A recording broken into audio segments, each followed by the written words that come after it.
Okay, we started recording just now.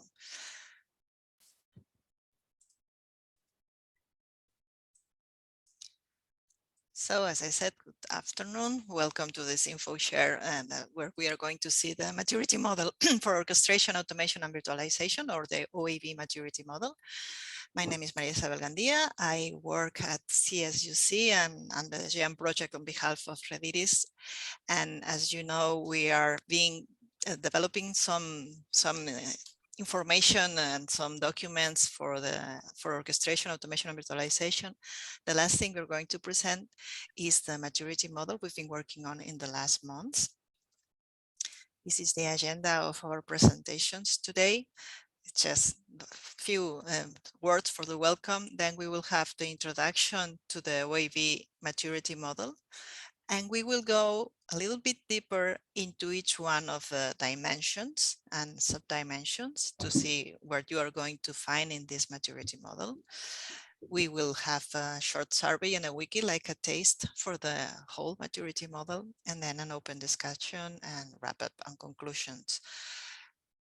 Sonja will explain perfectly why we did this OAV maturity model, but it's something that is for you. It's for you to know where you are and to help you through this journey, through going to the digital transformation. So I will stop sharing, and so we will be on time. And whenever you want, Sonja, you can start sharing your screen and start. Yes, I think you can see the screen, right? Yes. Okay, welcome everyone. Good afternoon, officially, at least in our time zone. I will start with a short introduction to the orchestration, automation, and virtualization maturity model, why we did it, how it's supposed to help you, what was the methodology that we used, what are the main characteristics of the maturity model, and then others will take over to give you more details about it. The development of the maturity model was done by a special OAV maturity model focus group, which is part of the work package 6 task 2. If you can mute your microphones, that would be great, so that you can hear me well. I hope all of you hear me well. Why OAV maturity model? Because of OAV, right? So orchestration, automation, virtualization, these are the key enablers for digital transformation. For the moment when you will be able to create digital services, which means flexible services, services created very fast, on demand, in response to everything that the clients want. And what clients want today is something that will help their lives made easier, right? But also keep the pace with the changes that are happening so often lately. How they all have their roles in this changing digital transformation. If we start with virtualization, maybe because it's the, let's say, the oldest technology of the OAV trio here. You know how far cloud computing has come in the computing part, but what is most important for us now is how virtualization is changing the way we are managing and driving our networks. And when we start implementing virtualization, what we get as benefit, of course, is we bridge the previously very different technologies that we're using across devices, across vendors, across everything. And we get, in the end, when we do it really well, when we have this whole virtualization layer on top of our networks, we can actually view the network as a software to be managed, to be programmed, to be driven, to be very flexible and very agile and very dynamic, what we want. Virtualization also allows you to handle different types of users, provide tailored solutions whenever needed, and also scale up and scale down, which is very important. The other part, automation, of course, we try to do automation, all of us, everywhere, every day.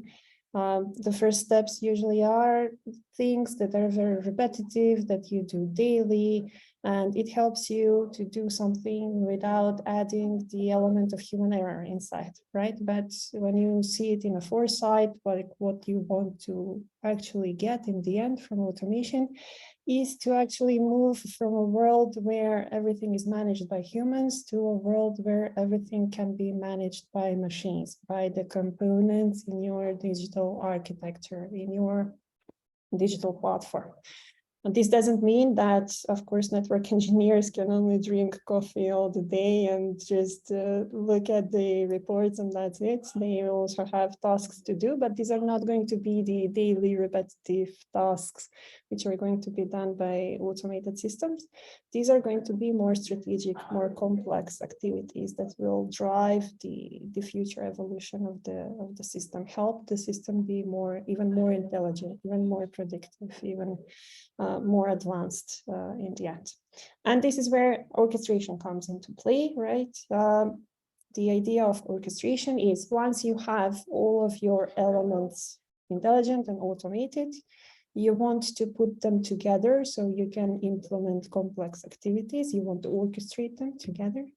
And orchestration and the use of orchestration engines and techniques to orchestrate can actually help you ensure that you have a consistent behavior across the different technical domains, because we all have at least 2 different technical domains for which we use different tools to manage things, to automate things, and so on. So orchestration goes one step beyond and tries to help you do this in a way which is going to be consistent for even environments which are very, very different.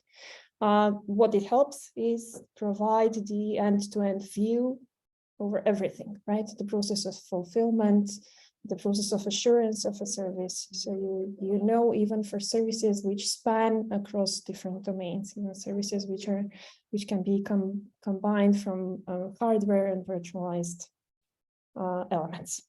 So you're all working in OIV, right? Some may be more advanced, some may be less advanced, some are maybe better in virtualization, some are maybe better in automation, some started orchestration, some are still trying to identify an orchestration engine to build their systems and so on. So we are all at a different stage working on different aspects, and the maturity model is here to actually help you measure where you are. This is the first thing that it offers. So if you want to take a global view of your current OAV capabilities and get an answer that will be meaningful for you, that will show you, okay, you've done this very well, but this maybe needs some more work. One of the things that you can do is use a maturity model to measure your OAV capabilities. Once you measure the capabilities, the results that you get from this measurement will actually help you identify your strengths and but also your improvement points. Be aware of threats, because there might be some aspects that you didn't pay attention to or you left for later but is needed now, and also identify opportunities where you can see that things are connected and they work together, and way to do something differently than what you previously imagined. The other thing that the maturity model also allows you is to prioritize what you want to do next, right? Because when you do a measurement, you see how you're doing right now. And then you say, okay, I want to advance, I want to improve, I identified my strengths, I identified the points where I need to put in some more work. So let's do a prioritization where I will say, okay, in the next few months or in the next year, I will work on this topic. I want to advance in these dimensions of the maturity model. In this way, you're actually creating a journey through OIV that will help you reach the future state where you want to get. And when you keep using the maturity model, you will actually pave your path on how to get from the current state to the future state. Now, these are the things that any maturity model provides, right? This is why maturity models exist, to give you all of these goals and benefits of the use of the maturity model. So you might say, okay, why use the OAV maturity model, right? Why not use another maturity model? There are many maturity models out there which are defined by different bodies for different purposes and so on. In our investigation, we found out that there is no maturity model that covers all three aspects. So orchestration, automation, and virtualization into one. There are separate maturity models for virtualization, several maturity models for automation. Some of them incorporate orchestration, some of them don't. So what we wanted to do is define a maturity model that will focus on all three key elements: orchestration, automation, and virtualization at once, and provide the community with this maturity model so that they have a common indicator of their progress, right? So if multiple research and education organizations and NRANs use the maturity model, they can cross-compare the reports. You can compare yourself against the average of the other people that did the maturity model, and in this way get a broader view of how you're doing and maybe who can help you advance and so on. And in this way, we try to help the community on their OAV journey, try to provide all of these goals that the maturity models provide and help you move in the right direction. So we said, okay, let's build a maturity model for OAV because there is no existing OAV maturity model. And we created the focus group. The first thing that we do is we adopted a methodology for the development of the maturity model, which is a formal methodology that has been proposed in the research community. The one that we adopted is based on design science, and it's an iterative process that helps you define the maturity model very, very well. And once we adopted the methodology, we needed to define the goal of the maturity model in the sense of what is the application area. Of course, for us, that was easy. We said, okay, orchestration, automation, and virtualization. We are interested in all of these three aspects. So we will cover all of these three aspects for the maturity model, and we will try to build it having in mind our community. So research and educational organizations, institutions, and NRANs. The next step that we did was see what is already out there, right? So we analyzed over 15 existing maturity models, all related to some aspect of OAV. I already mentioned previously, there is like a maturity model that is focusing on virtualization, several focusing on automation. There are some more general, like a maturity model for digital transformation, for digital data, and so on. So we learned from this already developed maturity models and tried to figure out exactly what our scope is and try to also incorporate some of the elements from there into our maturity model, because we thought that these are important and they should have a place in our model. Afterwards, we went through a series of iterations of the development of the maturity model, where we needed to define the stages of the model that gradually increase the maturity of the organization in these three aspects, define the dimensions, the views of the maturity from different standpoints, the sub-dimensions to make it more granular, and then define what does it mean to be in dimension X, sub-dimension Y, stage 3, for an example. After we did the final definition of the maturity model, we then went through a process, internal process in our task, where we tried to evaluate the usefulness, the quality, and the effectiveness, and improve them, of course, based on the comments and the remarks of the people that went through the maturity model and provided us their feedback. In the end, what we did is prepare the questionnaire or a survey in order to help organizations do a self-assessment, right? So once you answer the survey, your answers are going to be analyzed, and you will get a report that will place you in the different stages of the maturity model and show you your current position. So first, once we dive into the maturity model, the first thing that we define is the number of stages, right? Different maturity models have different number of stages. This is not fixed across maturity models.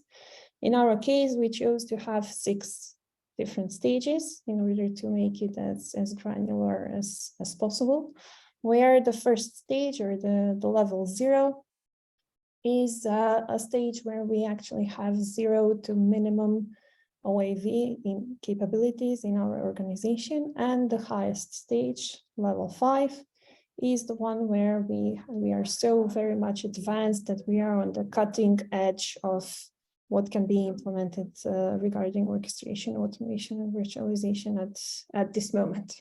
You see here the names of the different stages: sit, crawl, walk, run, fly, and energize as you go up in your maturity and in implementation of OAV capabilities. Underneath are the, let's say, synonyms for the stages that try to explain to you what is this stage, just using one word.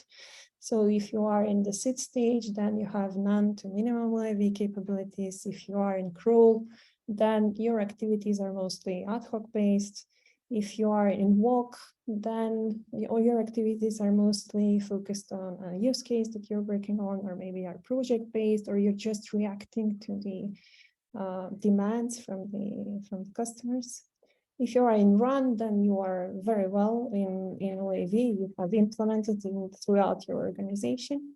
In fly, you are advanced and you are working on things proactively.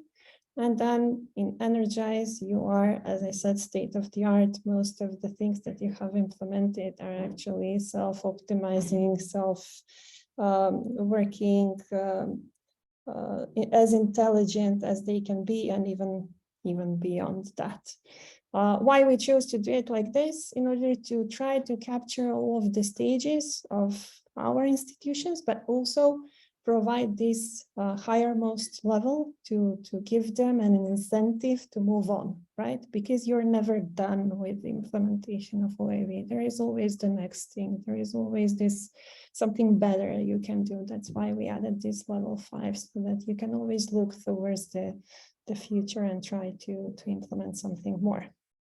If you think about the stages a bit more, right? When you define the stages are supposed to help you show where you are advancing, but from different points of view, right? And what you see here on these slides are only 2 points of view that can be discussed in our maturity model, like what is the mindset adoption of OAV. How are people in your organization adopting OAV? Do they trust it? Do they use it daily, or just when they have to, or do they use it for experimenting or in the production network, and so on? But another view is also this organizational reach view. Is OAV used by just a few people? Is it on the level of a department? Is it on the level of the whole organization? Are you working together with other partners on OAV projects? Did you maybe manage to create a whole ecosystem around the OAV capabilities? So from this point of view, you can describe what does it mean to be in a different stage, right? So that's how we tried to define our stages, and that's how we tried to describe our stages, covering different aspects of OAV. And these are not always technical aspects, but also other, let's say, soft skills aspects that you need to implement in order to be successful in OAV. So that means that if you are in the sit or the none stage in our maturity model, you have no or minimum OAV in your production network. Mostly the way the organization does its business is using this traditional siloed architecture where you have different components, different tools that are used for different services by different people. Almost all of the processes are manual, and mostly the management of the network is done using the command line interface. This is basically the traditional way a service provider works when they don't have the implementation of automation or virtualization or orchestration. Once you advance a little bit more and you have a bit more OAV capabilities, you're gaining interest, right? The OAV is gaining interest in your organization. More people want to know about it, more people want to use it. You start applying it more. It's not just experimental, but you start applying it in production, and you get more experience using OAV. That means that you're in the crawl stage, and most probably, let's say from the automation point of view, you started automating some repetitive steps, but you're still not automating full processes. One step beyond, walk, or reactive stage. In this case, you have the initial pilot use cases underway working on OAV. You're doing an in-depth investigation of the OAV capabilities. You started building teams from different departments because you've realized that in order to implement OAV, you need people with different skills from different departments. And you moved on to the automation of processes, not just small steps in the process. In the run or in the integrated stage, as I mentioned you before, now you are very good with OAV, so your management architecture is practically OAV-based management architecture, and you have a number of modules or tools or components, whatever you want to call them, that you use to manage all of your services in a consistent way. You use a common data model, you don't duplicate data, you don't duplicate tools, and you have policies in place, and these policies reflect all of the important aspects of automation, orchestration, virtualization. Advancing beyond that places you in fly or in proactive. This means that you are implementing OAV even outside of your organization. So you are doing OAV capable services in a multi-domain environment. You work with partners on OAV issues. You are able to do predictions. So you use machine learning or AI in order to implement closed loop processes so that when there is a fault in the network, you automatically react and you adapt by changing the configuration in some devices or some similar example. Energized is the highest stage. So if you are in energized, that means that you're doing everything state of the art and everything is basically running on its own. So from an automation perspective, for an example, the implementation is such that you only need to provide the high-level business intentions, and then these are translated to all of the actions that the network needs to take in order to implement these intentions. The network is self-optimizing. You have seamless interoperability with all kinds of components, internal and external, from customers, from partners, and anybody can auto discover your functionalities, your services, your partners, and your components. So you see, this is how you advance through the stages. And as I mentioned before, there are different views of this advancement. So while building the mature model, we needed to define these views, and these views, we call them dimension. So how you advance in your OAV capability from a different aspect. And we defined 4 general aspects: architecture and technology, processes and services, vision and strategy, and people and organization. These different aspects help you define your stage in a more granular way, right? So if I don't have this aspect, then I can say, okay, based on our maturity model, you're in stage 3, let's say, you're in stage run. But if I take into consideration the different aspects, then I can place you in different stages according to the different aspects. So let's say you can be in 3 from architecture and technology point of view, but you are in 2 from processes and services, you are in 1 from vision and strategy, and you are in 4 from the point of view of people and organization. What does it mean? It means that your people, your employees are very much interested in OAV. However, you need to work on your vision and your strategy because you have a smaller score there. You're quite good in architecture and technology, but I guess you still need to automate some of the processes, or you still have siloed services that are not being orchestrated and automated in a consistent way. And this is kind of gives you more information on where you need to focus your efforts in order to advance in OAV. What do we mean under these dimensions? So what is each of these dimensions?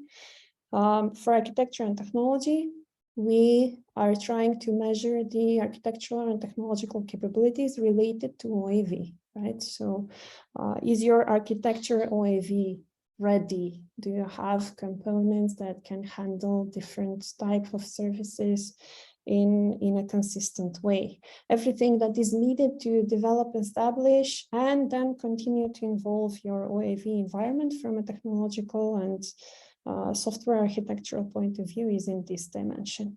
For processes and services, the focus is on how your processes are being implemented. Are they automated? Are they consistent across the organization? And for the services, how do you design your services? How do you define the specifications of your services? Are you ready to implement digital services? From the vision and strategy point of view, this is more about, is OAV aligned with the other objectives of your organization? Do you think about OAV when you define where you want to go next? What is your strategy? What are your investments and so on? And the final piece, people and organization.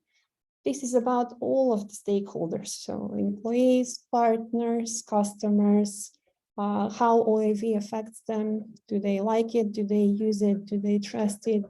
Does it empower them?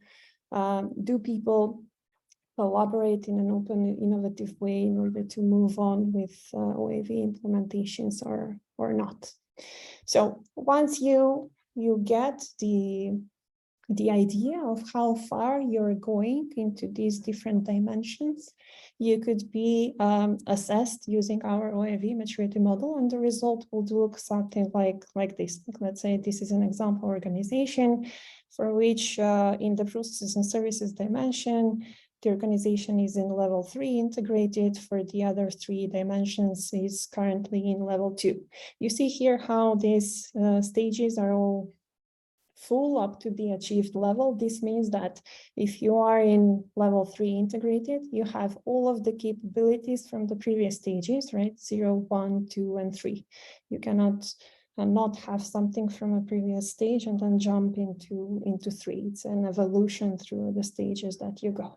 And this is a nice result. Okay, it tells you how you do across the dimensions, but it doesn't really give you a lot of information, right? If you try to do this SWOT analysis on this kind of a result, it will be a bit more difficult. That's why we decided to add sub-dimensions into the dimensions in order to provide much more granular information on what is working, what is not working in the different dimensions. So these same results, if I show them to you in a granular way, would actually look like this.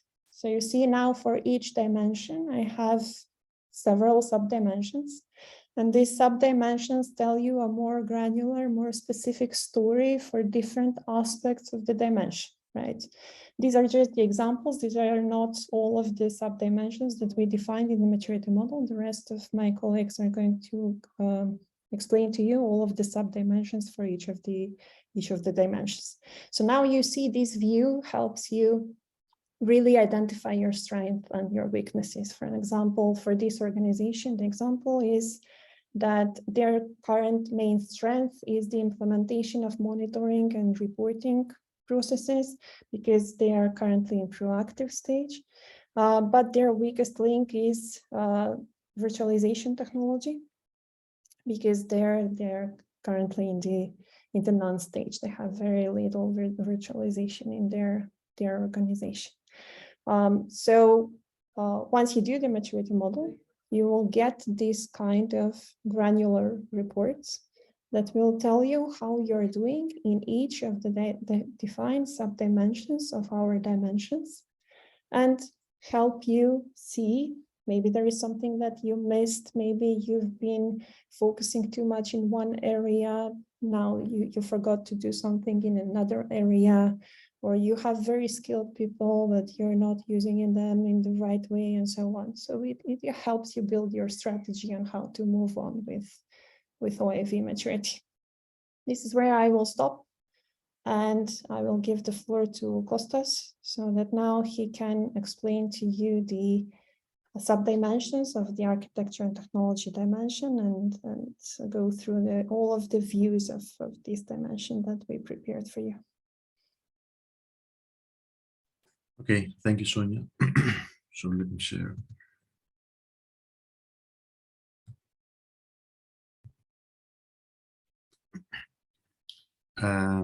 You see my screen, right? My presentation. Yes. Okay, so as Sonja said, at this point, we're going to see in a bit more detail the subdimensions with regards to the architectural and the technological capabilities that are needed with regards to the OAV environment, so that an organization can meet its objectives. And as you can see here, we have several aspects that are related with the way that the various components used in the organization are integrated, with regards to the APIs used, with regards to compatibility aspects, the usage of virtualization, the extent and the way that security is handled, data modeling, data analytics powered by AI, and so on. So let's look into each one of them in more detail, starting with components integration aspect. So what is the goal here? Ideally, we want to have a vendor neutral approach, so that we're not tied, the organization is not tied to specific vendors, so that potentially it can use a single component that can interact and manage different resources. It's also important that we transcend the silo mentality. So there are well-defined functionalities. There is a clear separation of duty. And it's also desirable to have a single source of truth that would avoid data duplication, and it would be easier to identify to which source one component can query in order to be certain that the information it receives is up to date and is the true one. And one other thing is that we'd like to have an architecture that is as modular and as flexible as possible, so that we can orchestrate smaller and simpler components to achieve more complicated and higher order goals. Then the second aspect is the usage of virtualization. With regards to virtualization, ideally we want to have a unified view of the network, so we can have an overview of both physical and virtual resources. We measured the extent to which the organization has moved to a network softwareization, which means usage of technologies such as software-defined networking, NFT, virtual machines, containers such as based on Docker, and so on. It's also important that we can achieve a high level of both horizontal and vertical scalability, so that capacity can increase based on the demand. And we would like to have end-to-end orchestration and visibility, which means both in a single but also in a multi-domain environment. The stages defined in this aspect are based on a white paper by Intel on the service provider network maturity. Then we have the analytics aspect, which means that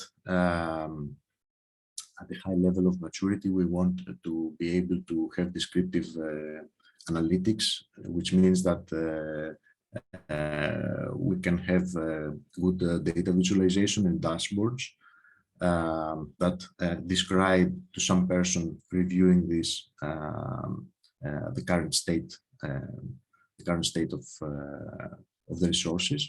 But we also want the kind of diagnostic analytics that will help us understand what is the current situation.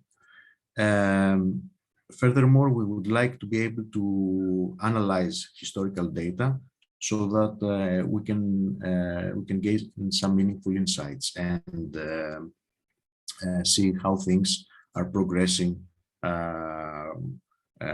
through the passage of time. We also would like to be able to learn from data, which means that analytics have a predictive purpose and a predictive aspect. And also at a higher level of maturity, we want to be able, based on data, to make decisions. So make data-driven decisions, which means that we have a kind of prescriptive analytics. Then coming to the aspect of APIs, APIs are used for machine-to-machine interaction, which means that we can have real-time reactions without the need for some human interaction. Obviously, APIs are essential for orchestration and automation, and we can refer to both north to southbound APIs, which means that we have APIs to get intents and potentially push configuration to devices, and we have to we refer both to east and westbound APIs, which means that our organization can talk to partner architectures at the horizontal level. Moving on to the security aspect. Here, due to the OAV nature, we have an expanded security surface, which means that we have a lot of new components that we need to protect and make sure that no security vulnerabilities are introduced. We want to harden and secure the OAV activities by adopting security policies. We need an advanced security architecture where the focus is no longer only on the network itself, but also on the software and the components that we use for the OAV environment. And we need some threat intelligence, which means to be able to prevent breaches, to prevent data leaks and other sources of security incidents. Regarding artificial intelligence, AI, a high level of maturity means that we have advanced systems and actions that use technologies such as machine learning, deep learning, natural language processing. It means that we have AI processes that can detect anomalies based on historical data and real-time abnormalities that diverge from some mean behavior. So some average behavior that we expect. It means that events can be classified and some patterns that are not obvious to human eye may be detected. And also that AI assists in making predictions and assists in smart decision making. The next aspect is compatibility. This means that we want to be sure that components can easily talk to each other, which is obviously something essential for the orchestration and for migration and so on. We want to make sure, to the extent possible, that we use common standardized approaches, which means that we have a larger pool of available tools that we can use because they follow these standards and they can more easily interoperate.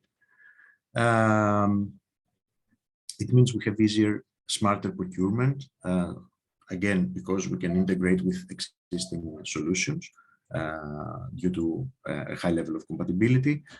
And we also have a greater interoperability between partners, which means that an advanced degree of compatibility facilitates multi-domain interactions and multi-domain implementation of various tools and services.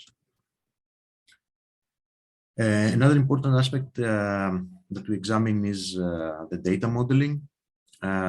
This means that we would like to have some common description and both for services and for resources.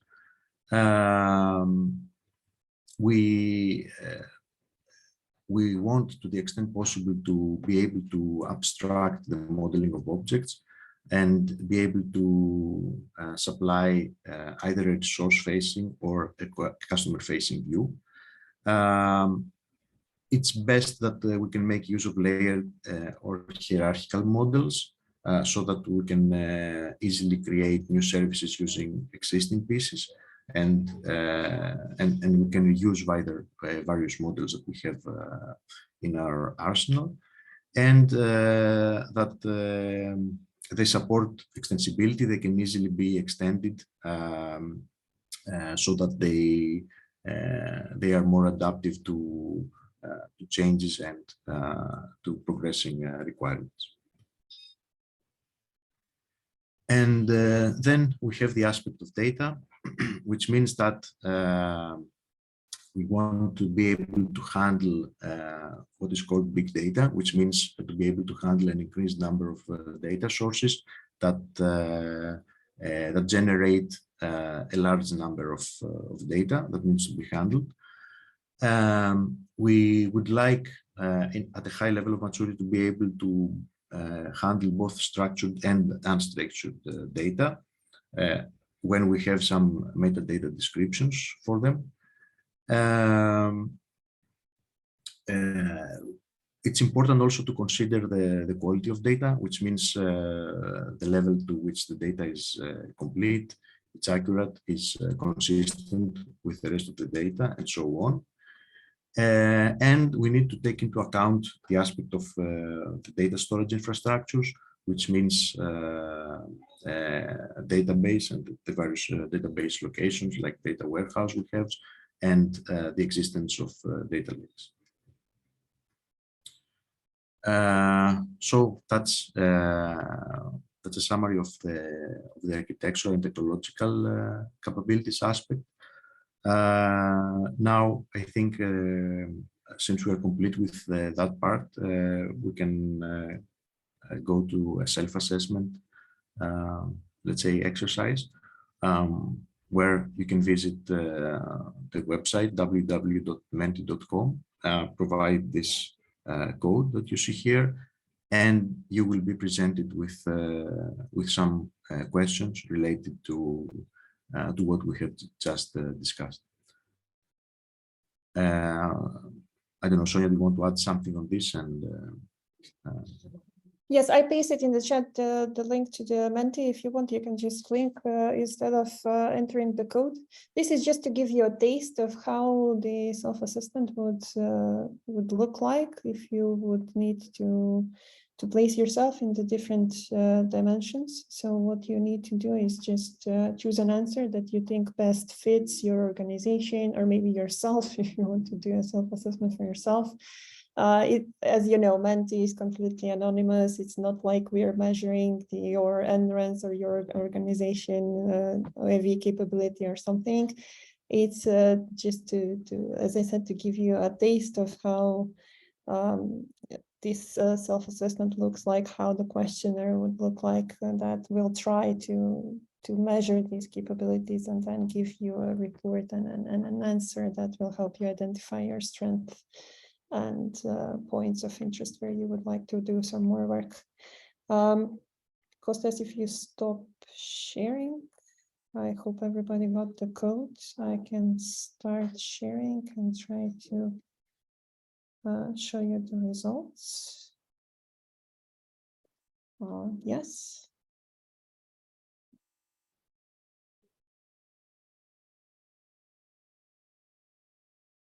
Feel free to use the link and vote. As I said, it's just an exercise. If you think that the question is too complicated, the answers are too complicated or something, there is always this not sure at the moment option.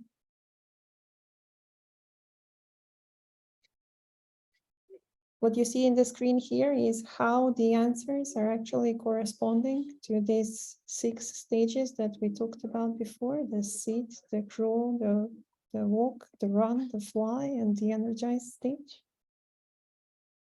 So I'm guessing from the people that are here on the call, most of our organizations are in the crawl stage, where we have started to do something with our components, but we are still working on it. We need some more progress, but I'm very happy to see that there are people that have already switched to vendor neutral integrated components for pilots, projects, and use cases.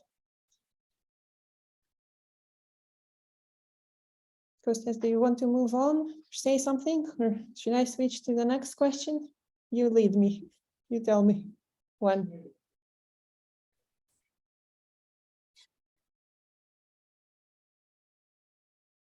For me, I don't have something to add, so we can proceed. Okay, so we have one more question from this dimension. You should now be able to see it and give your answer on this one. This is for the security subdimension. As Kostas already mentioned, security is a very important aspect when implementing OAV, because you have so much more software now when you move to virtualization, to automation, to orchestration, and you need to protect it, as everything else needs protection in the network. So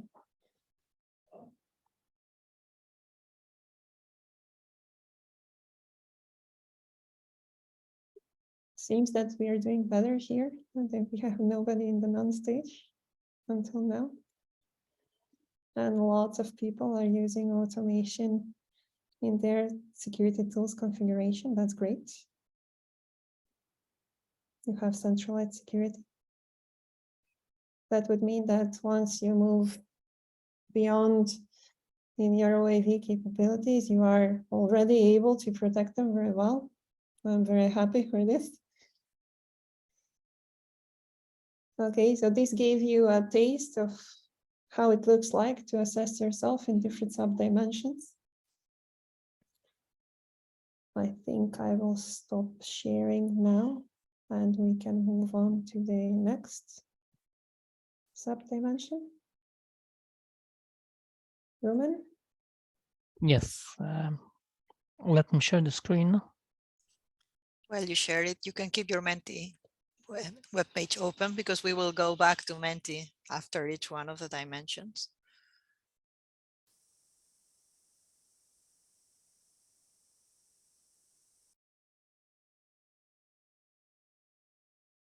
Okay, can I start? Can you hear me? Yes. Yes. Okay, thanks. So the next dimension is called processes and services. It focused on designing and implementation and management of processes and services. So there are 6 subdimensions. The first one, process automation. Here we can assess the transition from human to machine-centric paradigm. So in general, the more automation, the better. Not always, but usually. So expert engineers can focus on strategic activities, not the repetitive ones. So human errors can be minimized. Some operations or all operations can be automatically triggered after some events. Yeah. So We want to have well-defined workflows to optimize the use of resources and increased efficiency. We want to have a clear picture of relationships and dependencies between components, between functionalities, between stakeholders, etc. Yeah. As I said, we usually want to have full automations, but sometimes there are workflows which cannot be fully automated. Some partial semi-automation should be also possible. A nice example of process automation is the CI/CD pipeline, continuous integration, continuous deployment. It's used to build, to test, to deploy services in some environments, for example, the development environment, staging, or production environments. In general, process automation is used to shorten time to market. Next subdimension is monitoring and reporting. So here we should consider some questions. For example, do I have complete state view with self-triggered monitoring of processes, service, and resources? Do we have advanced detection of security events? Do we have accurate and valuable information and monitoring reports, regular reports? Do we have complete SLA implementation, advanced and complete? Do we have predictions of possible future alarms with AI support? So in general, if we have complete and advanced monitoring and reporting, we can plan our network and services in a better way. Next subdimension is service design. In the ITIL standard, there is a notion of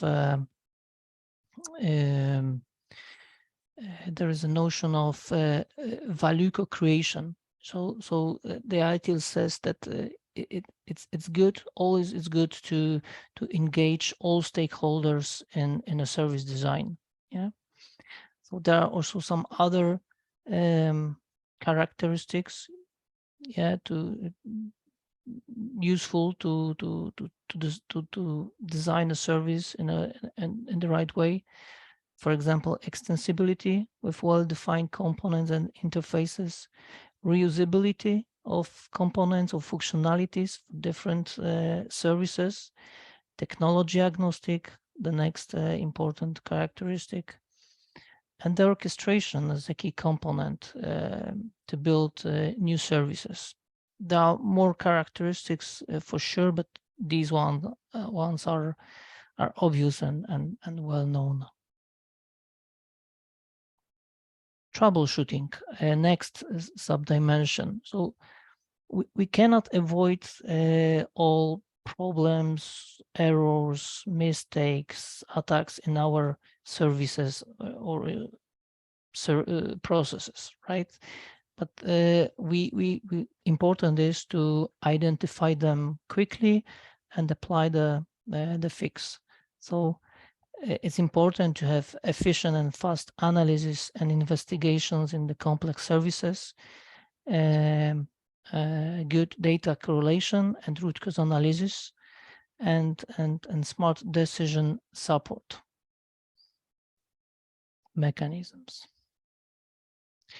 Next subdimension is service lifecycle management.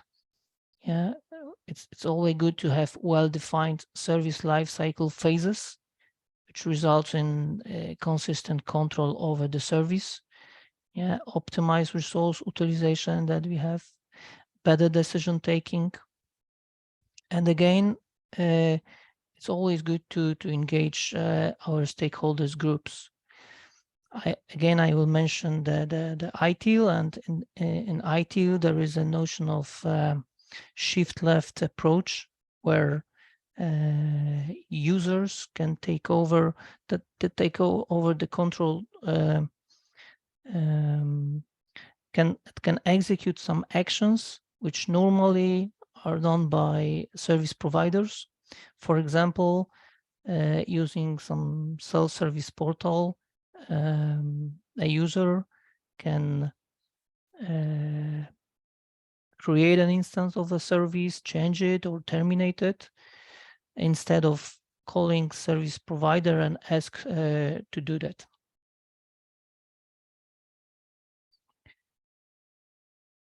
Next, security management subdimension.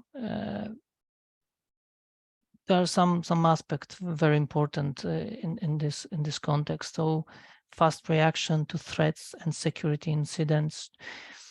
Do we have proactive incidents practices? Yeah. Do we have regular security audits? Do we run some AI support tools? Do we use them with AI Ops, which is AI solution applied in IT operations? Some companies use chaos engineering practices, which means it's very interesting, but because they sometimes generate mistakes or errors in their production environments, just to be sure that they can quickly find solutions and fix the problem.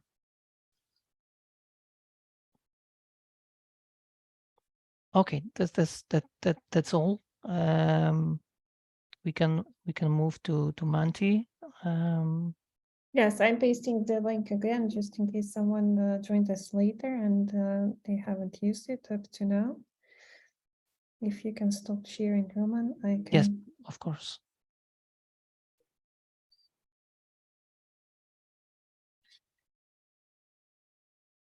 Go to the next question. So the next question, which is like an example question for this dimension. Yes. Is how far along are you with process automation?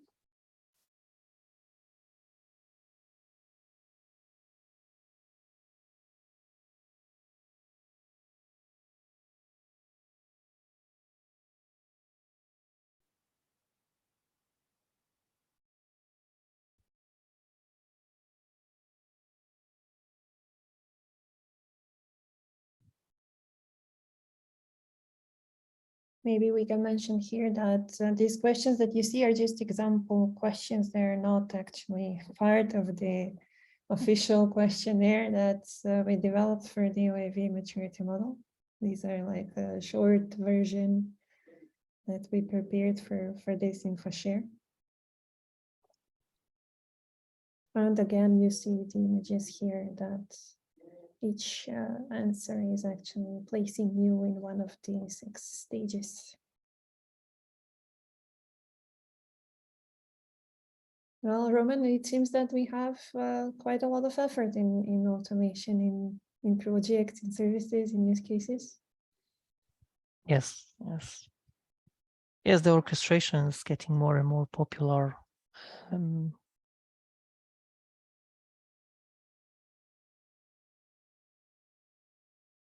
That's very great. Our community is really working on implementing automation as much as possible in the network.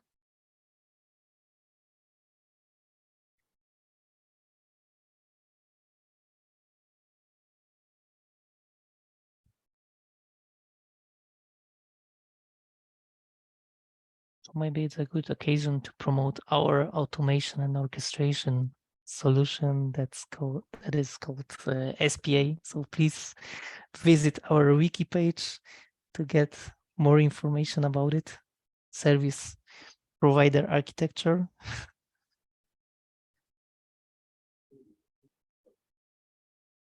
Well, we don't seem to get any more answers, so we can move on. Ah, here is one. Thank you. Roman, you let me know when to stop sharing. Yeah, we can proceed and go to the next dimension. Okay, stopping the share. Keep your Menti open, as Maria Isabel mentioned. And we are moving on to the next dimension. Susanne, ready? Yes, hello, can you hear me? Yes. Okay, let me make it full screen. Okay, thank you, Roman, and thank you, Sonja. Let's now move to the third view, or the third dimension, which is vision and strategy. Here we identified 7 subcategories ranging from OAV policies to data governance to standardization, investments, service management, agility, and of course, the strategic approach. Let's start with the OAV policies. Ideally, of course, you would like to have policies that basically direct how you want to create, use, and maintain your OAV modules when it comes to OAV development and implementation. You want to have these guidelines or policies in place. But in our organization, we should also look at specific guidelines and procedures when it comes to tools. It is beneficial if we can define common development tools and workflows, because it just makes processing then a lot more easy. And of course, it is also important to understand what these OAV policies mean. I mean, you want to make sure in your organization that these policies are followed, and we want to have ideally some automation in place so that we make sure these policies are adhered to. The service management capability is a very important subcategory because we want to have a consistent approach to service management. And this is actually a basic requirement for being able to advance with OAV. We want to have a service management framework that deals with all our services in the same way. And we want to have service management practices in place that ensure that. And as we've heard earlier, there is, Sonja said this, there is no such thing as being finished with OAV. You have to expect that there will be continuous improvements necessary. This is very essential. We will have to make changes. So it is important to also have an automated change management in place, and then maybe some metrics for optimization, so that it will allow us to develop efficient automated processes. And we've heard from Kostas before how important data is in our organization, because we use data and information to be able to do predictions. And the more consistent our information is, and the more real time maybe, or at least available on demand that it is, and the more high quality that it is, the more reliable predictions we can make and use this information as a very valuable asset. And so it is ideal if we put a lot of emphasis on data and the quality of data, and put data stewards in place to ensure that our information stays consistent and has that high quality. And then with such an asset, we can also share this information in the ecosystem with our partners, because we have reliable data. These stages that we chose for this subcategory are based on the Gartner Data Governance Maturity Model.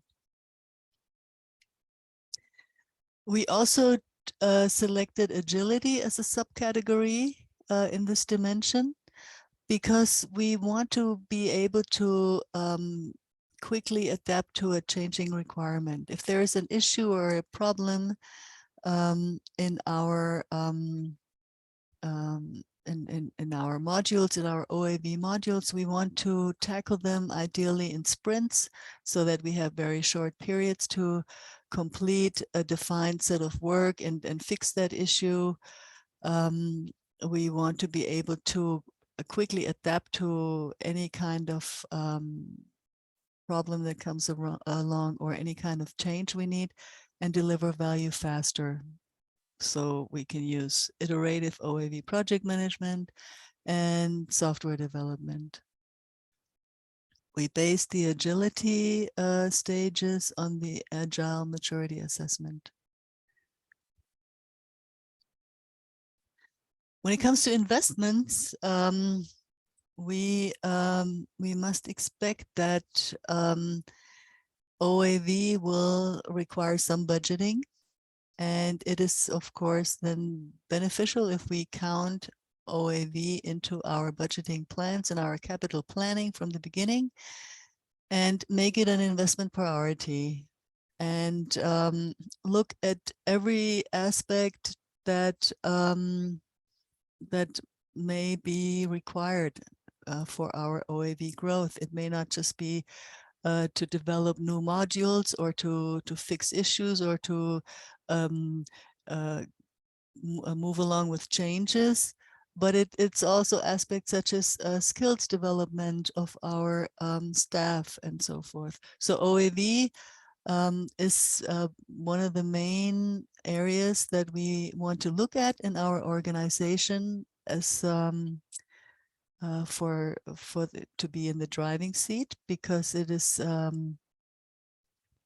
some budget that we have to expect.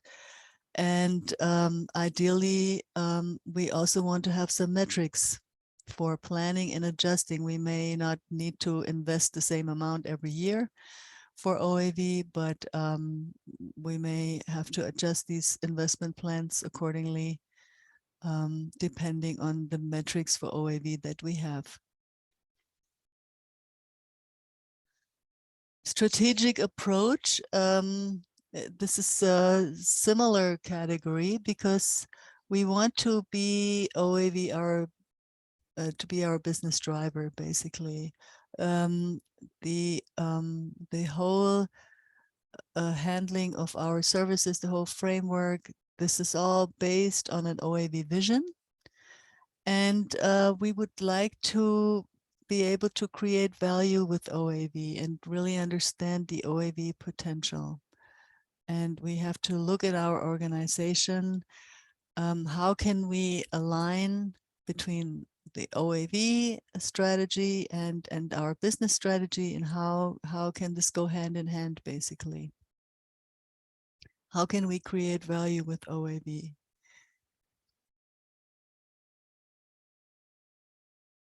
Standardization is also a very important subcategory in this third dimension, because we use standardized OAV approaches so that we can more easily adopt them, manage them more easily, extend them and validate them more easily.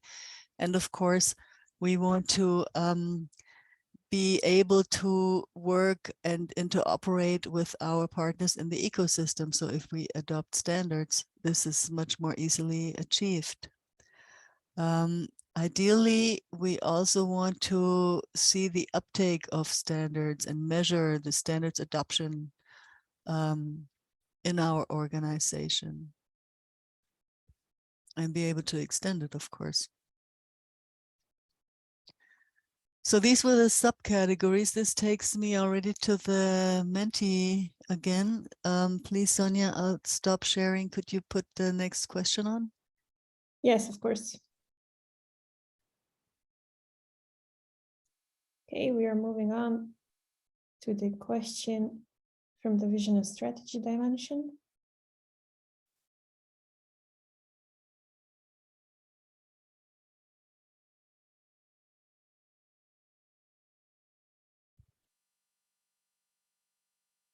I didn't paste the link in chat this time, but I hope you still have the page.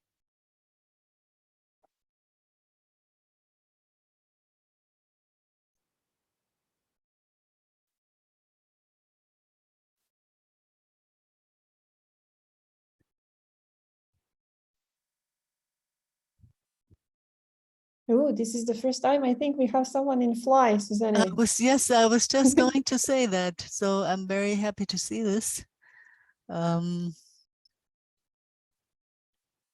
Yes, we are in the green zone. Yeah, that's great.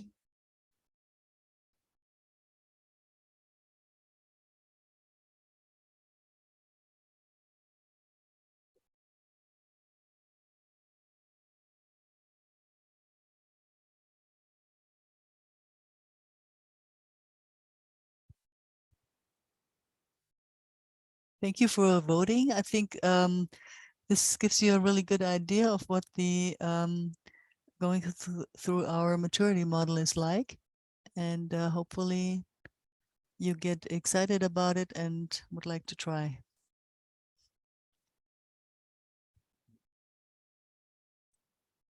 Okay, I will stop sharing now. Okay, I think thank the you. page is still open for voting, even if I stop sharing, in case someone wants to add it. And we move on to the final dimension, Estela.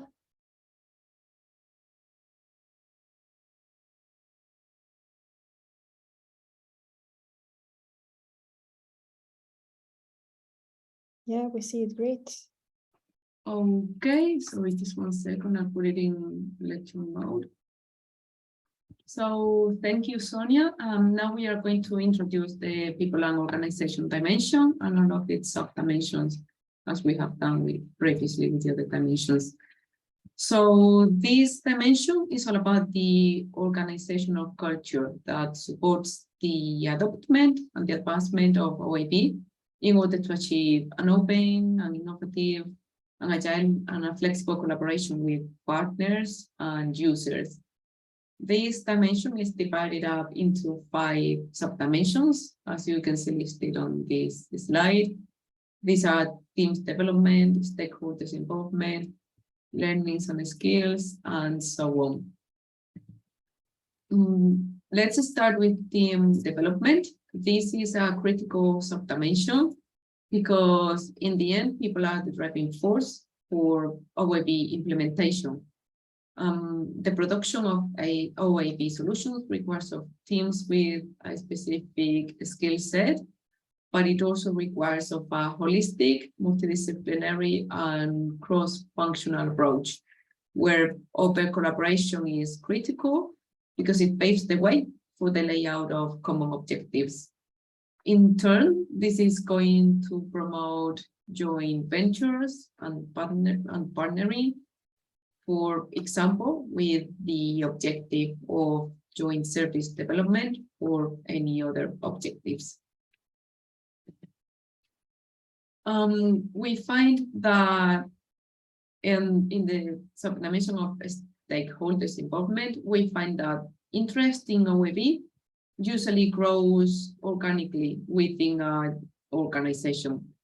So we normally start off from a group of enthusiasts who envision routes for implementation, and then this evolves gradually to the whole ecosystem in organizations. OAB affects both internal and external stakeholders, and these may collaborate together in certain topics, such as the design of new services, and also as the involvement of stakeholders grows, the user perspective and its requirements are increasingly considered during the design of services. Their learning and skills sub-dimension is about building OAB skilled professionals. So as you know, we are in a period of OAB skill shortages, and these have to be somehow built up through a number of opportunities for learning and building them. This is going to promote upskilling and expertise development. A powerful tool for upskilling could be OAB training programs. These are normally quite fruitful. In addition, OAB talent acquisition and management also promotes upskilling and expertise building within the organization.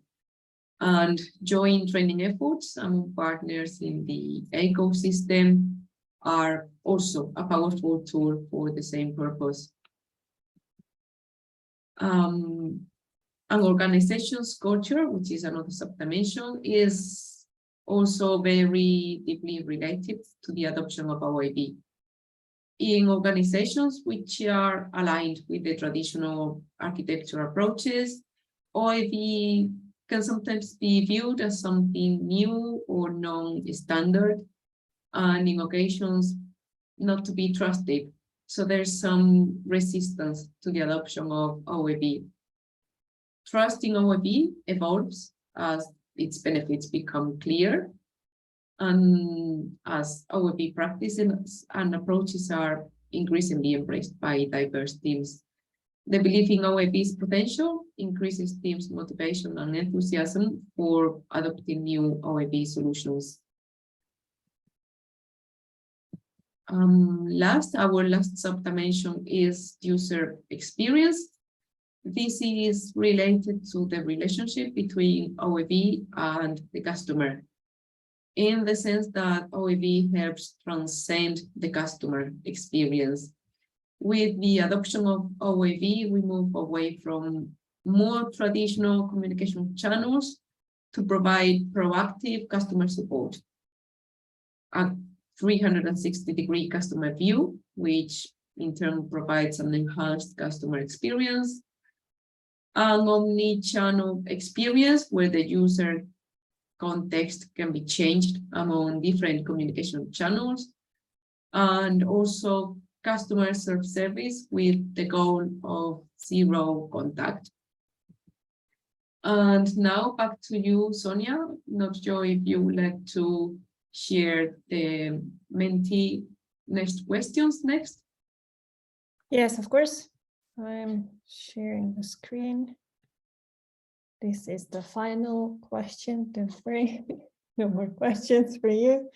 The example question for this dimension is on the topic of OAB teams development.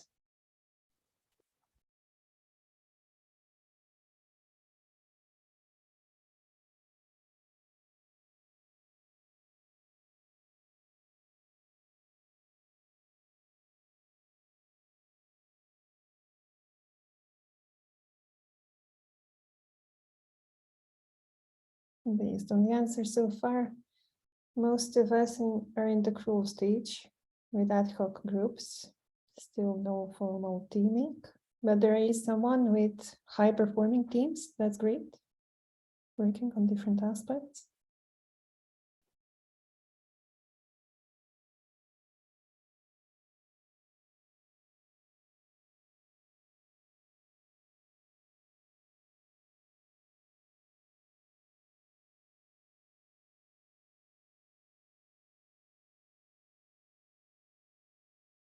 Most of us already have some OAV groups working.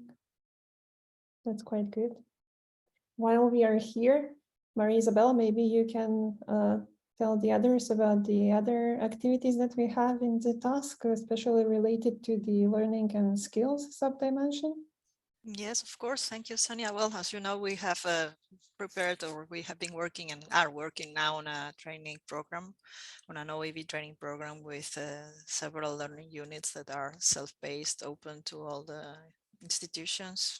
You can use your GRNET account to access them. They are in the GLAD platform, in the GÉANT Learning and Development platform, in a mobile site where you have the videos with the subtitles and the PDFs with the scripts to learn more about this. But this is not just for you to go to a place and take the information from there. You can also join our meetings and ask about anything you can want to know about orchestration, automation, and virtualization. And there are also in our wiki other resources you can use for this. For instance, you have the architecture mappings. You can map your own architecture to the TM Forum Open Digital Architecture that we use as a blueprint. You can see other examples of usage of orchestration, automation, and virtualization, like, for instance, campus network management as a service, or DTNs, automated DTNs. You have a lot of information in the wiki. So I invite you to go to the wiki and see what can we do for you, or if there is something in the wiki that you don't find, you can also contact us. You will have the links at the end of this meeting. I don't know, Sonja, if it's okay. This is just the last question. Yes, this is the last question, so I'm going to stop sharing now. Thank you for your responses. With this, we went through all of the dimensions, and you saw the way we did the granular approach with sub-dimensions in each dimension. So now it's time to give the floor to Eldis to let you know where you can access all of this information that we just showed you in a nice, relaxed way, browsing our wiki, and also how to do the self-assessment if you're now, I hope, enthusiastic to do it. Hi to all, I will just share my screen.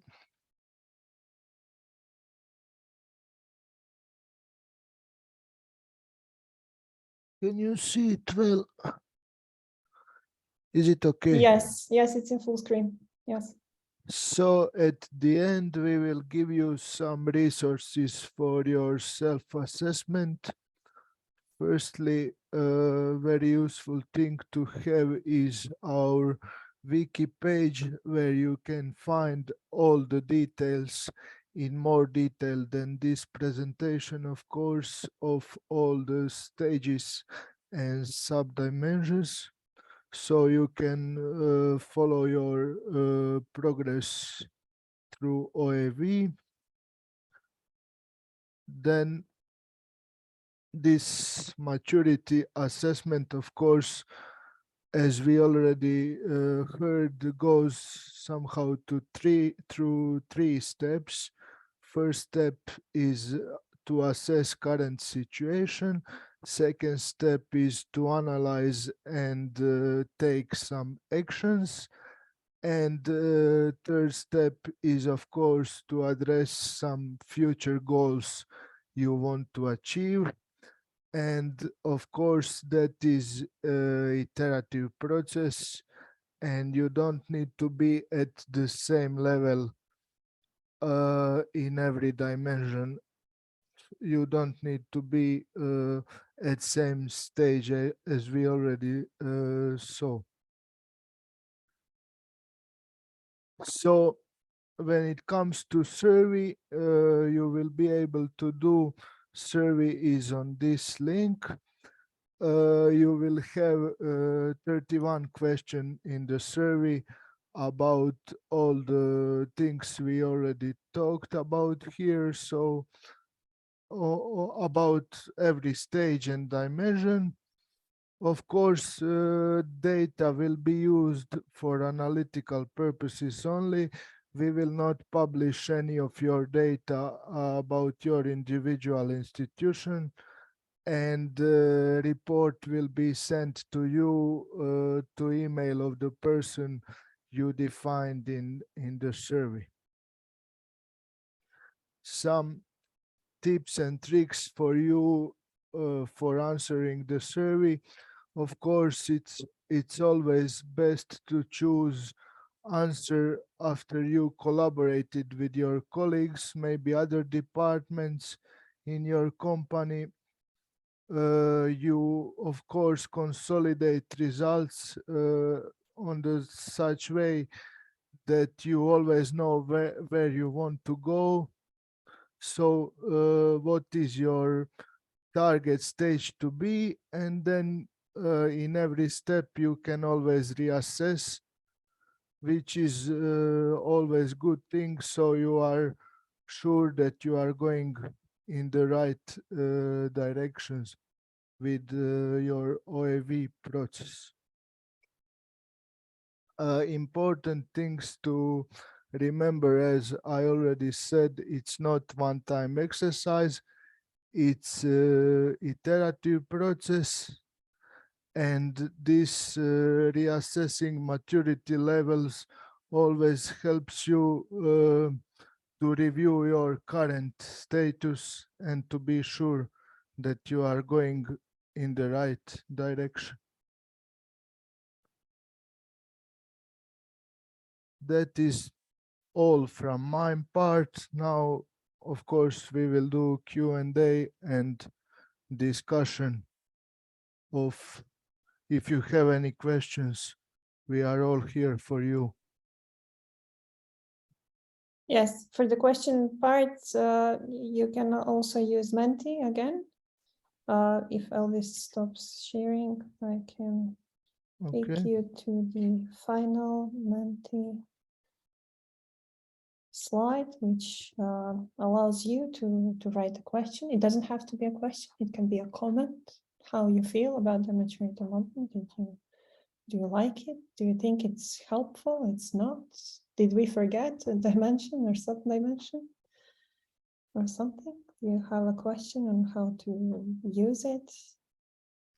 While we wait for questions to arise, Sonia, one question that may be a question for some people is it okay if I answer just one dimension of this questionnaire? Is it okay if I just want to focus on people and organizations, for instance? Yes, sure. You can always focus on just one dimension of the maturity model if you think that this is something where you want to be assessed and see how well you're doing.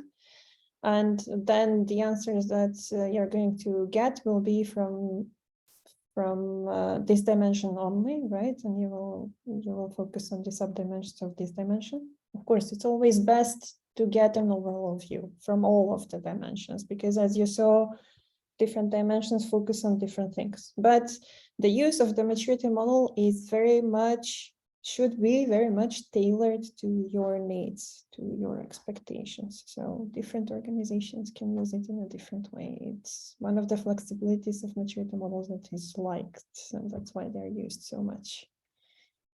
Okay, thank you. I see other questions in the Menti. Yeah, what are the differences between this maturity model and the software maturity model? Okay, the software maturity model is more about software development and software management as the main focus of that maturity model, right?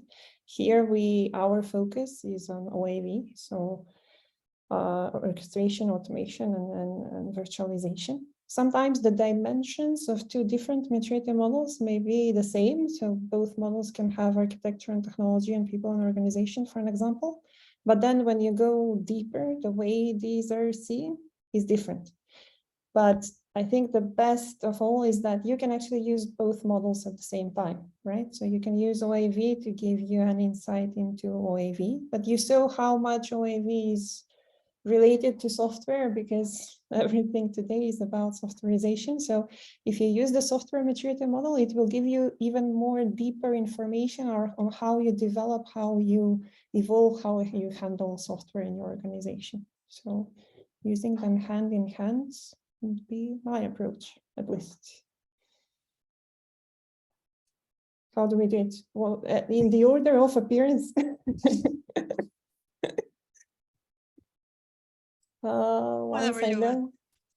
Once I know in which stage I am, what should I do? Okay, so let's say once you get the report, what do you do? So you answer the survey and you get a report. I hope you understood that the report will look something like your overall stage is something, that means this. Your stage in the 4 dimensions is this, and this, which places you here. And then you get the detailed report with the stages across all of the sub-dimensions. So basically this detailed is the most important stuff, because it tells you, if you remember, it tells you where your strengths, what you're doing well, where you're really succeeding, but also where you maybe overlooked something because you're in a lower stage in some of the sub-dimensions. So based on this result, you need to devise your strategy for the future. Okay, I want to focus on this, I want to improve it. Or this is a good stage for me, I like it, this is where I want it to be. Let's see what other sub-dimensions I might work in, right? Again, it's it has to be combined with what you want, where you want to be. It tells you where you are, you define where you want to be and see what is matching, what is lacking, and then you work on the lacking part. How long?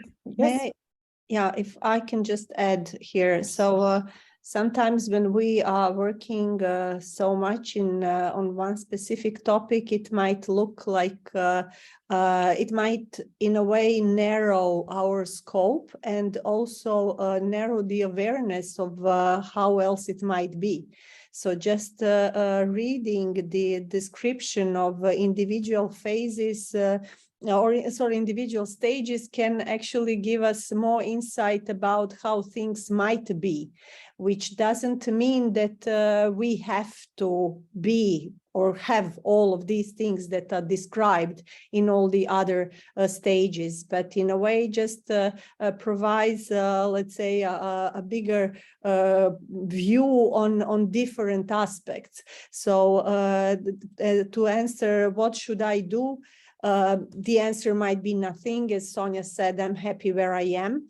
But there is this advantage that you are aware of different things and then happy where you are, or not being aware of what is happening elsewhere and then being happy with this. So this is one advantage of this maturity model, that it can gives you more information, can give you more information about how things might be, and thus help you decide if where you currently are is where you're actually aiming at, or if there are some other things that might be in your focus sooner or in a wider future.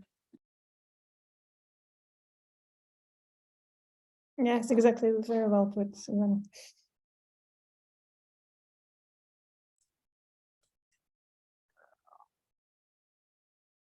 Should we continue with the next one? Yes, I would say so. Yes, how You long can should I choose. wait before repeating?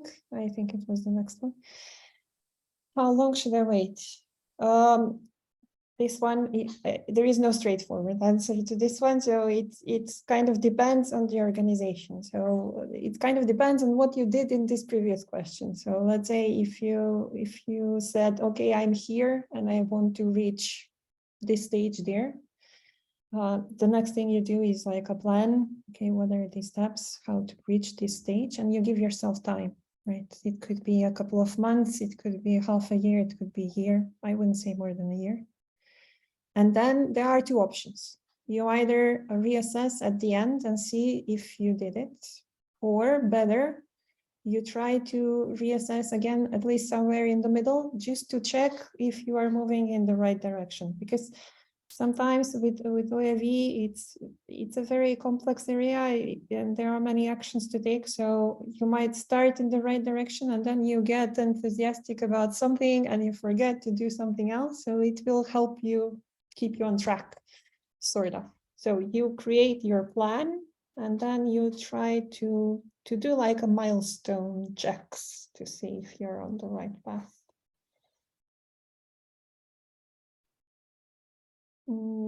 Does maturity model include business case analysis, or this is something that has to happen before maturity evaluation? Okay, the way I read this is like, does the organization first decide that it's going to do OAV? Is this decision first, or is it the maturity evaluation first? Hi, Sonja. That's Hi. my question. Yes. Or I'm not reading it well. Yeah. You explain it to me. Yeah. Does maturity model include the sort of criteria for OAV, for business case value proposition, if you will, for OAV? Because OAV has several dimensions. Yes. And it's not a single thing, not a single technology, if you will. So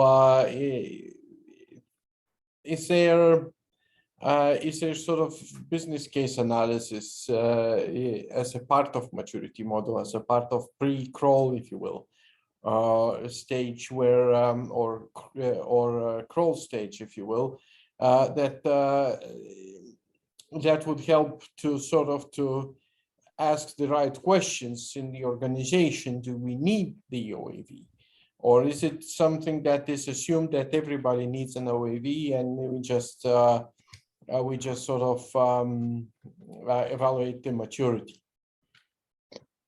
If you ask me, the question is, the answer is everybody needs OAV, okay? But this is let's say, personal answer. I could understand an organization that says we are okay the way we are and we don't really need OAV. But the maturity model doesn't, yes, from the maturity model, the way it is designed at the moment perspective, we cannot answer exactly this question for you. If you fill out the questionnaire. So essentially, wouldn't that be good to have a direction for further development to define this sort of criteria, or maybe they were defined somewhere already for OAV? I agree that it is a next generation of technology, and we are, as engineers, we're happy to implementing that. But as a business case analysis, to define the certain criteria, where do you need the OAV? Why do you need? When do you? What sort of criteria? What sort of processes you have to consider? If you want to look if OAV will deliver the value. Yes, I understand. You basically. It's like a cost-benefit analysis, right? Okay, this is the moment when we say that you should implement OAV because you will actually get benefit in the organization, and you would like help in trying to decide to make this business decision. Like, okay, am I going to get any benefit? Right? Am I understanding you well? Yep. Yes. Okay. So the current maturity model doesn't do that. It takes the way it is defined. It understands that, okay, you want to implement OAV, but you're maybe starting from scratch. So you want to start the first stages, or maybe you're already advanced, but you want to see how far along are you. But I agree that this could be something that could be helpful for the whole community, for all organizations. So we can take it as input and try to figure out if we can help the community in this way. I don't know, Isabel, you are strategically speaking. Wants to answer me.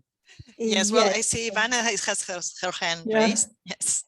Yes, actually, with this, we are not starting with if it is needed or why OAV. We are considering that the need exists, as Sonja said. It is mandatory thing. So this starts more with how.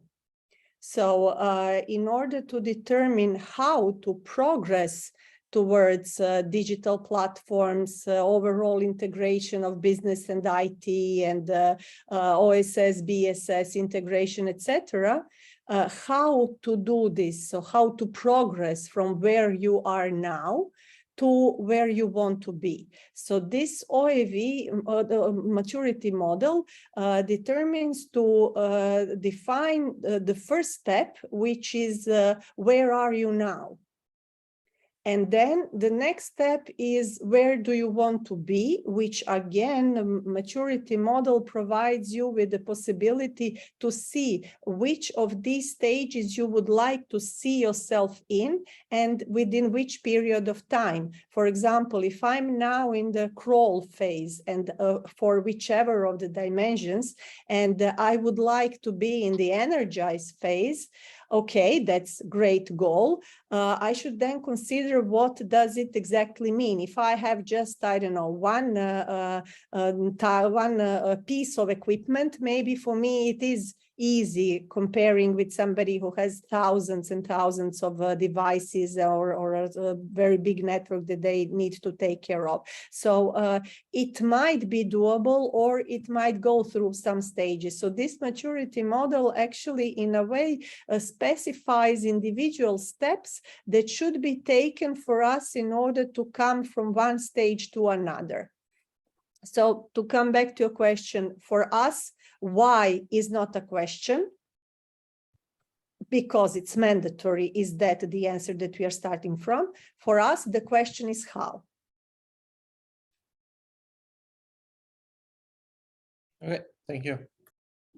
Thank you, Ivana. Thank you, Raimundas, for your question. I see other questions. Looks like Yes. Menti I is- think this one is in the middle is a comment, right? Okay, that's it's great. Considered valuable for deep analysis. That's good. Right? Mhm. At And- least it looks like a positive comment to me. Yeah, that's good. To comment on that. So we would be very happy. I mean, I'm speaking here on behalf of the team. I hope that the team will agree with me, but we would be happy to have individual meetings once we complete the OAV maturity model survey to look into these elements and to see what does it exactly mean, or to analyze this together, because probably, I mean, this is a complex thing. So it's not like, I don't know, setting a personality type and then, yes, that's me. It really requires a lot of thinking of what the results are, how does this impact the system that we currently have, what are the next steps, can we jump from one phase to another? So it will require both additional learning, self-assessment, considering, are we maybe wrong with this survey? So we are open to all of these comments. So if you would like to have such meetings, contact us.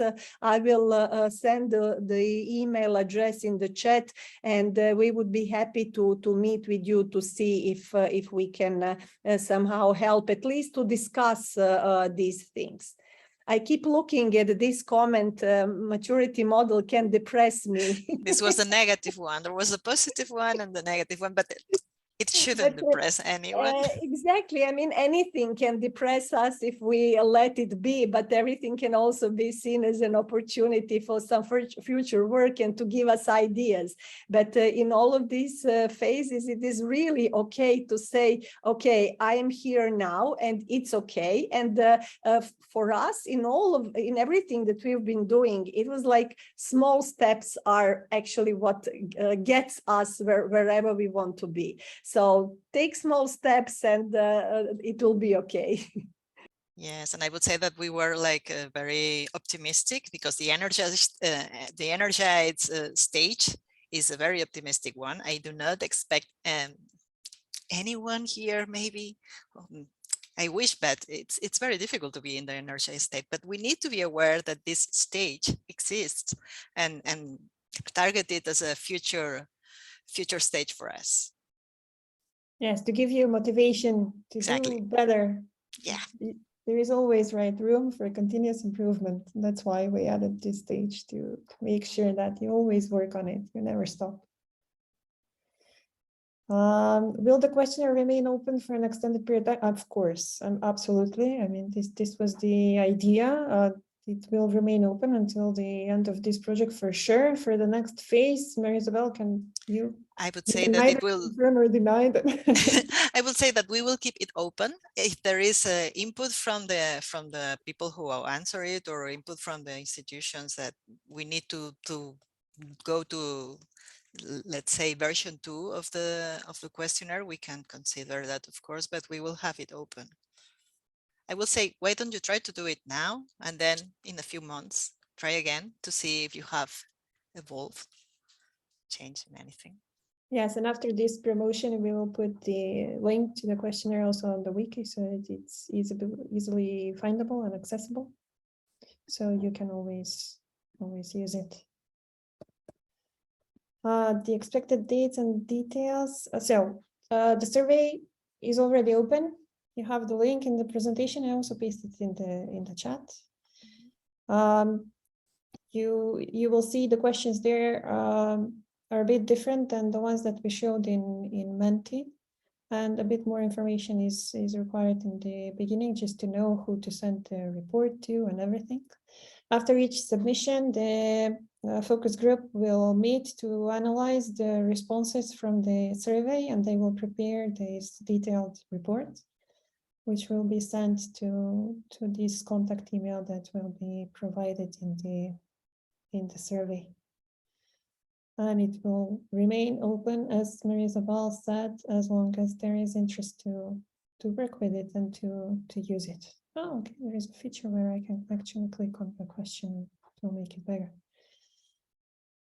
How can it be promoted? I'm bad at promoting, so I'm leaving this one to you, Isabel. Yes, well, this we will present a short presentation about this maturity model in the next CNOC meeting. We will present it at the Internet to TechX, and we plan to promote it and promote its usage, because we think that it's going to help you. As I mentioned in the start of this meeting, this is not something for us to know about your status. It's for you to be sure of, or to have more knowledge of your own organization. This is what maturity models are for. And if I can also add, I will post in the chat several events, as Maria Isabel said, the CNOC, but also the GNAG meeting. Maria Isabel will speak about it at the GNAG meeting. But within our project, we have started to collaborate a little bit more with the Marcom's team in work package 2. So we will use their communication channels via Connect magazine, also the weekly newsletter that are posted. So we will try any possibility, but if any of your organizations would be willing to present within your own environment towards your institutions or your partners, please let us know. We can provide you with the material, or feel free to share the link. So this is really open, and we would appreciate as many inputs as possible.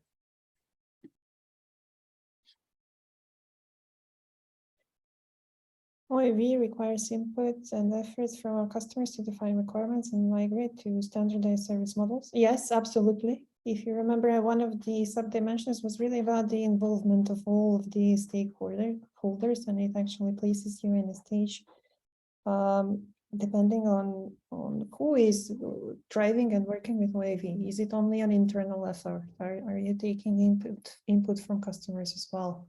Because it's a joint effort, you know. OAV sometimes it starts from the inside. When, if you remember, as I told you, you have many daily repetitive tasks which are error prone. So you automate them in order to help your life be better, but you actually also help your customers to have a better experience. But also a lot of the input comes from the customers, what they want, what kind of digital services they want to use. And this is what drives this service design in OAV. So absolutely. Yes. So in a way, OAV here can be seen as, let's say, just a tool.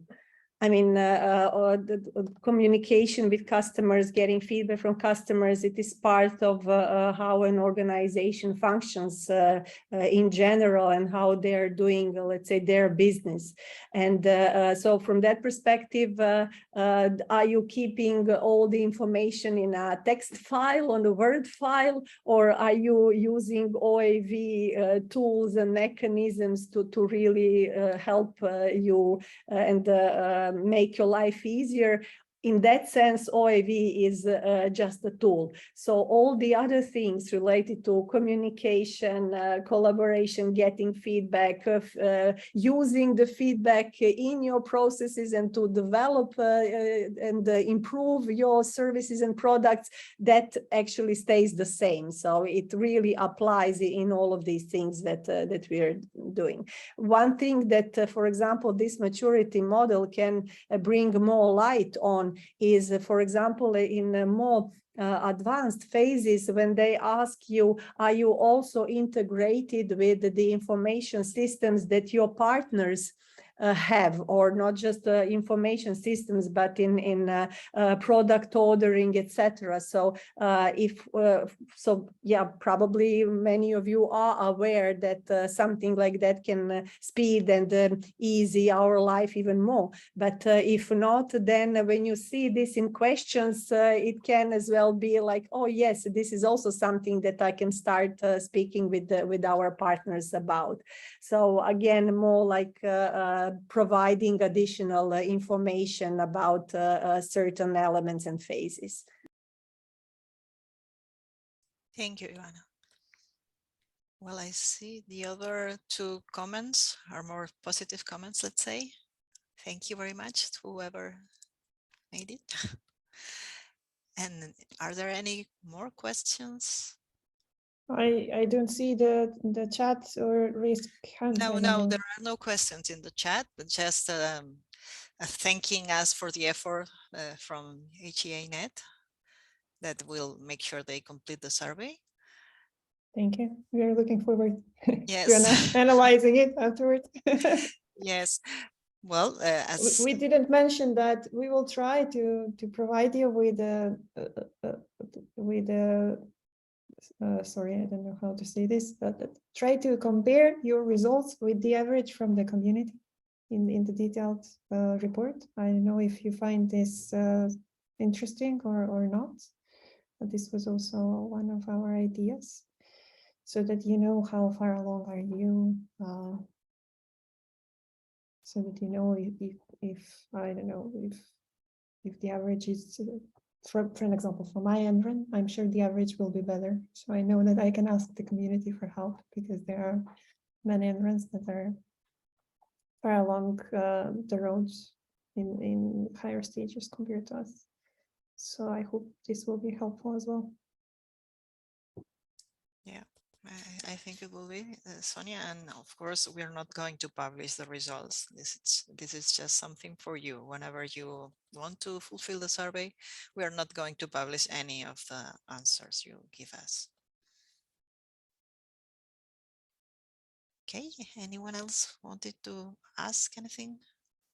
Will you provide maturity model self-assessment, artificial intelligence, less work for service providers? You mean artificial intelligence in the sense that it will fill out by itself? Real AI self-assessment in the energized stage. I know I who wish. did the question, but yeah. If there is a way, we will do it. Or is it AI maturity model self-assessment? That was what I was thinking now, because maybe it depends on yes, AI maturity model. If you want a particular focused AI only maturity model, just drop us an email and we will send you the link. There is one already existing.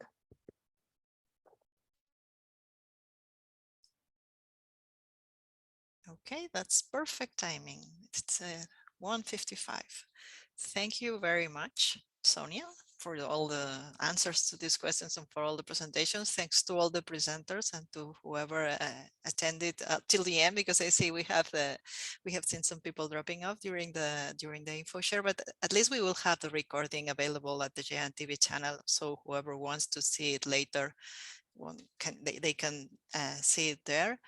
Just let me show you another slide. This is just one slide with some links, and Ivana already sent some of them through the chat. You have some events coming soon with presentations that are going to talk about the maturity model and also OAV, but we also have other activities at the Network Development Work Package.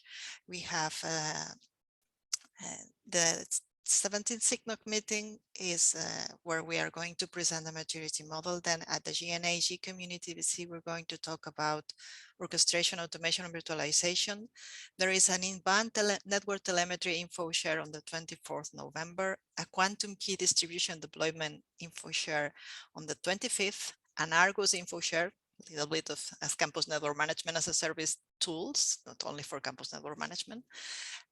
with Argus on the 28th November, a quantum internet hackathon on the 1st and 2nd of December, and the Internet to TechX, where again we'll talk about the network automation academy and all the activities around it. And the maturity model is, of course, one of them. If you want to know more, you have the links and the presentations in the events page. You have the OEV maturity model wiki, where you have all the information of all the stages and dimensions, the OEV training portal, and you have the mapping of the architectures, the terminology document, very important to have a common terminology, examples in the OEV community portal, and other work, network development work, for instance, this quantum key distribution or telemetry, and the link to the survey here. Everything is in the events page. With that, thank you very much, everybody. Thank you for being here today, and I will stop sharing. And if you have anything else to say, just feel free. We're like in a family right now. If not, we're closing and stopping sharing and stopping recording. Thank you very much, everybody.